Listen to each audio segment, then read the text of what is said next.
संवेदना जागृत करो। दीप संवेदना के बन काम कुछ ऐसे कर जाओ, उजाले ही उजाले हो जिधर से तुम निकल जाओ।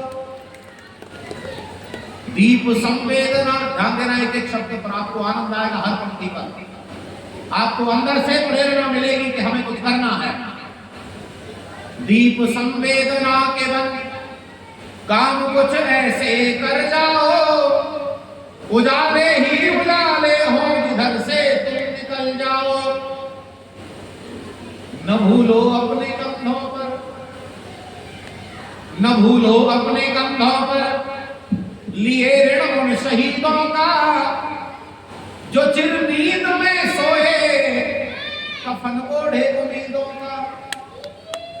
न दिन को पेट भर रोटी, आप जरा क्रांतिकारियों का इतिहास पढ़ना, क्या उन्हें भरपेट भोजन मिलता होगा? अरे पंडित राम प्रसाद बिस्मिल ने अपनी आत्मकथा में लिखा है कि कई बार क्रांतिकारियों के भोजन जुटाना मुश्किल हो जाता था उनके लिए।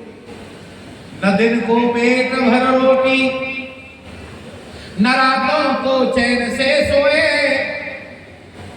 गुलामी के लगे खंभे जिन्होंने खून से धोए। बना तन जिसकी माटी से, जिस भूमि से शरीर बना उस भूमि को शरीर दे दिया।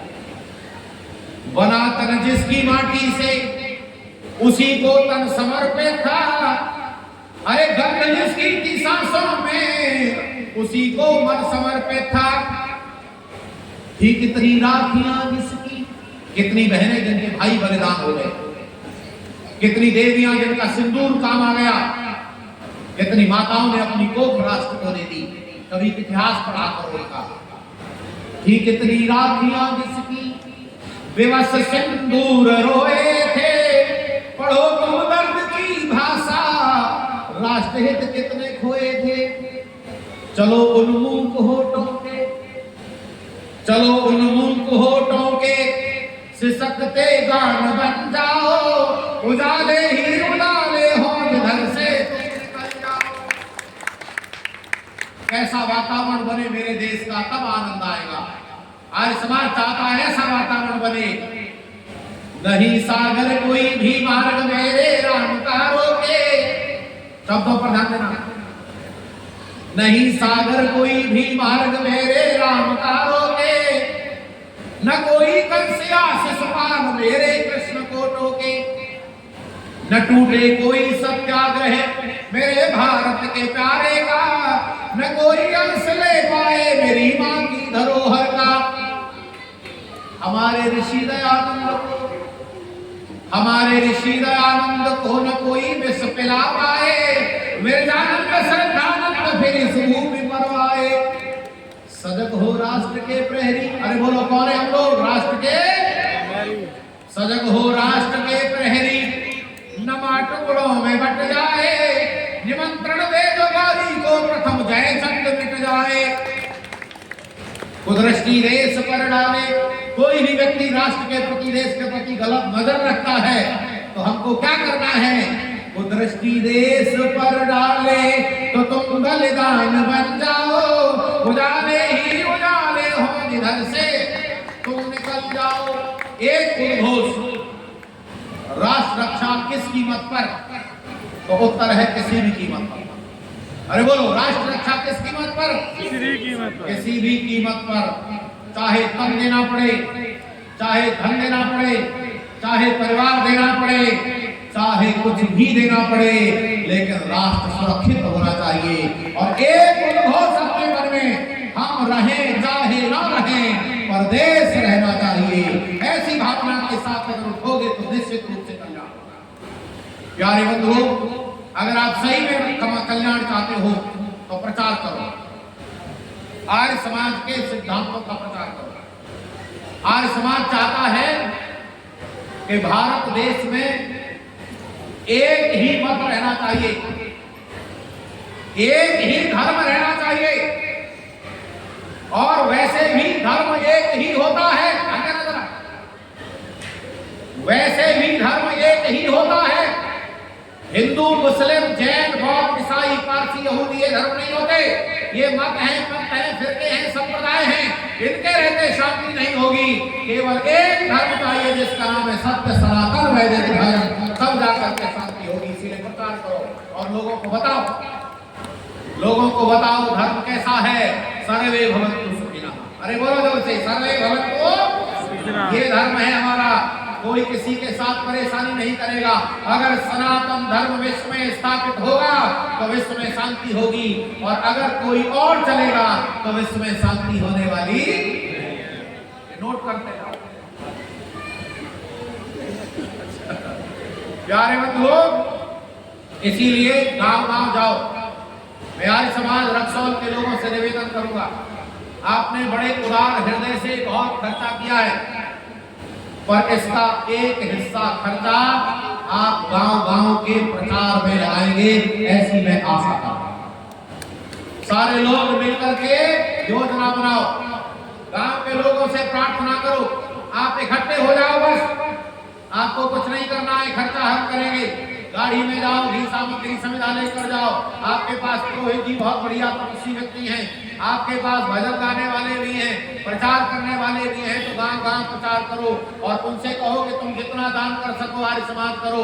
आर्य समाज जन जन के लिए प्रचार कार्य करेगा। ये बचाने का तरीका है। इसीलिए मैं समाधान दे रहा हूँ, क्योंकि चर्चाएं तो सुन के चले गए, समाधान क्या है? आप समस्या देखकर चल गए, उपचार क्या है? उपचार है वेद का प्रचार। जोर से बोलो, क्या है? घर घर करो, गांव गांव करो, और सारे लोग अपने घरों में संस्कार कराओ। जो आजकल संस्कार हो रहे हैं वो गलत हो रहे हैं। जैसे विवाह रात में हो रहे हैं, गलत प्रचार हो रहा है। संस्कारों को दिन में कराओ, चाहे विवाह संस्कार है, चाहे कोई नामकरण संस्कार है। सारे संस्कार दिन में होते, रात में कोई संस्कार नहीं होता। और संस्कार कराने के लिए आर्य समाज के सुयोग्य पुरोहित को बुलाओ। और अपने घरों में कोई पौराणिकता नहीं होनी चाहिए। और अगर आपके पास कोई प्रश्न है तो आओ, एकदम आना चाहिए था, नहीं आए तो फिर आओ, कल आओ, परसों आओ, बात करो हमसे, फोन में बात करो, हम बताएंगे। पहला समाधान प्रचार। दूसरा समाधान, आर्य समाज का साप्ताहिक अधिवेशन भी करो। रविवार के दिन आप सारे लोगों को यहाँ आना होगा। मैं जानना चाहता हूँ जरा रक्सौल के कितने लोग हैं, जरा हाथ खड़ा करना। रक्सौल के कितने लोग हैं, यहाँ के स्थानीय लोग, इस नगर के लोग, जरा हाथ खड़ा करो सब माताएं बहनें। आप एक संकल्प लेके जाओ कि हम हर रविवार बच्चों के साथ रविवार को आर्य समाज में आएंगे। ये समाधान है, क्योंकि अच्छा एक बात नीचे बताओ, क्या हमने सारी बातें बता दी? कभी कुछ रह गया है? आवाज नहीं आ रही। सारी बातें बताई कैसे जा सकती होता है? इसीलिए सारी बातें ज्यादा से ज्यादा जानने के लिए आर्य समाज में आना पड़ेगा। दूसरा समाधान है आर्य समाज का साप्ताहिक अधिवेशन, ठीक करो इसे। तीसरा समाधान है गुरुकुल। जोर से बोलो जरा, क्या है? गुरुकुल। अपने बच्चों को गुरुकुल भेजो। अपने संपर्क में जहां गुरुकुल है उन्हें अच्छा बनाओ, उन्हें घर का अन्न का सहयोग करो। अपने घर से कोई हिस्सा जरूर निकालो रोज, और उन्हें गुरुकुलों में जाकर डाल दो। अपने फुर्सत के क्षणों में गुरुकुल जाओ और वहां देखो जरा कितने बढ़िया बढ़िया सिपाही तैयार हो रहे हैं, बालक बालिकाएं। आप देख रहे हैं मंच उन लोगों से भरा हुआ है जो लोग कहीं न कहीं थोड़ा बहुत भी कहीं गुरुकुल से पढ़कर आए हैं, ऋषिदानंद की विचारधारा से हैं, उन्हें भेजो गुरुकुल।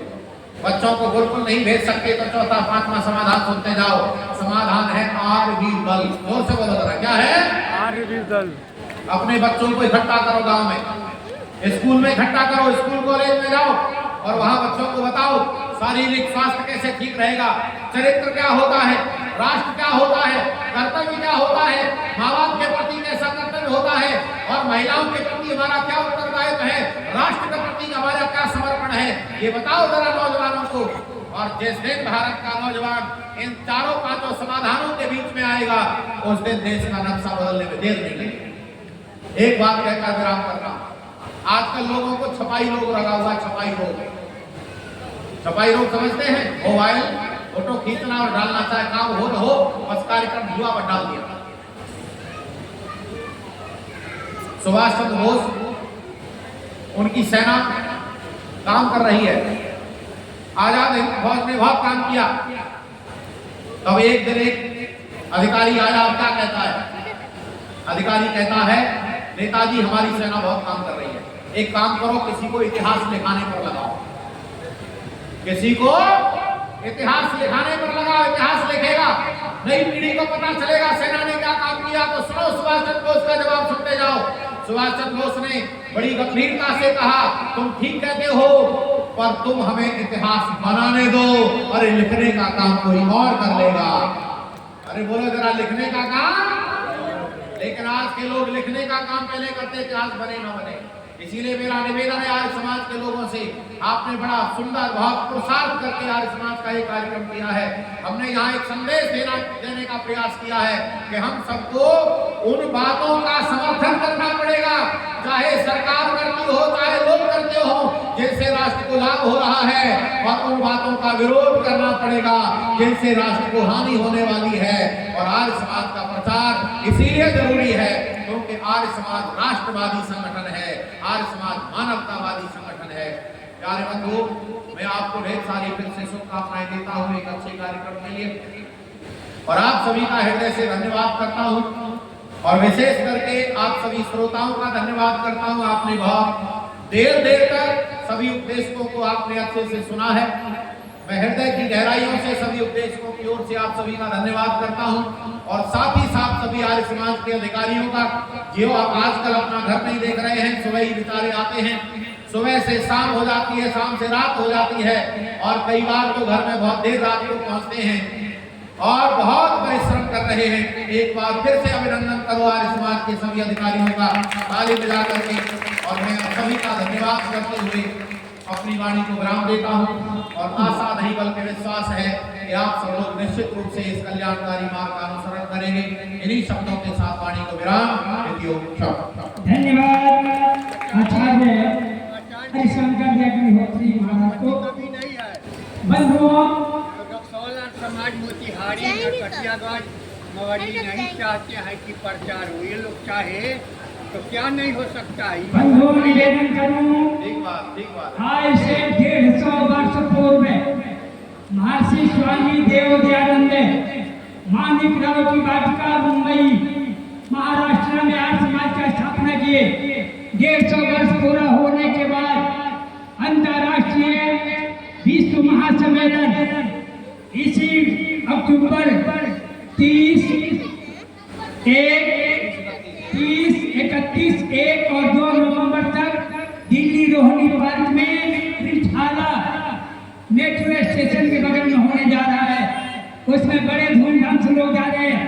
आज से 100 वर्ष पूर्व इस रक्सौल आर्य समाज की स्थापना करने में माननीय महाशय अखिलानंद जी, माननीय श्री नारायण जी भारतीय, माननीय श्री डी.के. शास्त्री जी, रामचंद्र जी आर्य मिष्ठान भंडार आर्य, रामचंद्र जी गुप्ते, देवनंदन जी आर्य, जो इस आर्य समाज की नींव डाले, इसको पोष पालकर बड़े किए, और आज आर्य समाज अपना 100 वर्ष पूरा कर लिया है।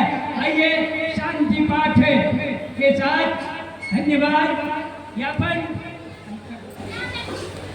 ओम देव शांति अंतरिक्ष गुण शांति पृथ्वी शांति आप शांति औषधेय शांति वनस्पते शांति विश्वे देवा शांति ब्रह्म शांति सर्वे ओम शांति शांतिरेव शांति शामा शांतिरेधि ओम शांति शांति शांति ओम। जो बोले सोए भय, सत्य सनातन वैदिक धर्म की, गुरुवर गिरजानंदन जी की, वेदोधारक महर्षि देवदयानंद की, अमर हुतात्मा स्वामी सदानंद जी की, पंजाब के श्री लाला लाजपत राय जी की, पंडित गुरुदत्त विद्यार्थी की, महात्मा हंसराज जी की, देश धर्म पर मिलकर वीर सपूतों की, समस्त आर्यवीर सन्यासियों की, सत्य सनातन वैदिक धर्म की प्रणव ध्वनि। ओम।